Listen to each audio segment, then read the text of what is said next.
Hello viewers, welcome to my cooking channel. আশা করি সবাই ভালো আছেন। অনেক গরম পড়েছে, অনেক। সেই জন্য আমি আপনাদের জন্য পাকা আমের লাচ্ছি নিয়ে এসেছি। এখন শরীরের জন্য খুব বেশি দরকার পানি জাতীয় খাবার, তাই এই লাচ্ছি কিভাবে করা যায় সহজে আমি দেখাচ্ছি। প্রথমে মিষ্টি দই নিয়েছি 1 বাটি, টুকরো করা আম 1 বাটি, দুধ, লিকুইড দুধ 1 মগ। তিনোটা আইটেমই একদম চিল্ড হতে হবে, ফ্রিজে রেখে ঠান্ডা করে তারপরে লাচ্ছি বানাতে হবে। আমি প্রথমে দই দিয়ে দিলাম,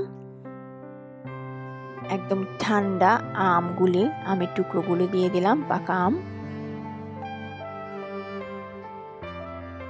একদম ঠান্ডা লিকুইড দুধ 1 মগ। আপনারা চাইলে আরও লিকুইড করার জন্য আর একটু লিকুইড দুধ বাড়িয়ে দিতে পারেন। আমি ব্লেন্ডারে ব্লেন্ড করে নিচ্ছি।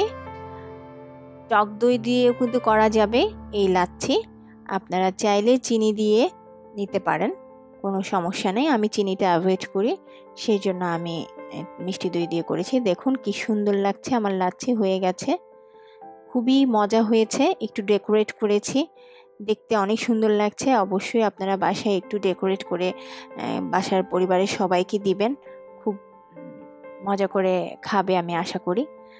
আমার রান্না যদি আপনাদের ভালো লেগে থাকে প্লিজ সাবস্ক্রাইব করবেন আমার চ্যানেলকে। কোনো কিছু যদি জানার থাকে অবশ্যই কমেন্ট সেকশনে জানাবেন, আমি চেষ্টা করব আপনাদের উত্তর দেওয়ার জন্য। আমার জন্য দোয়া করবেন।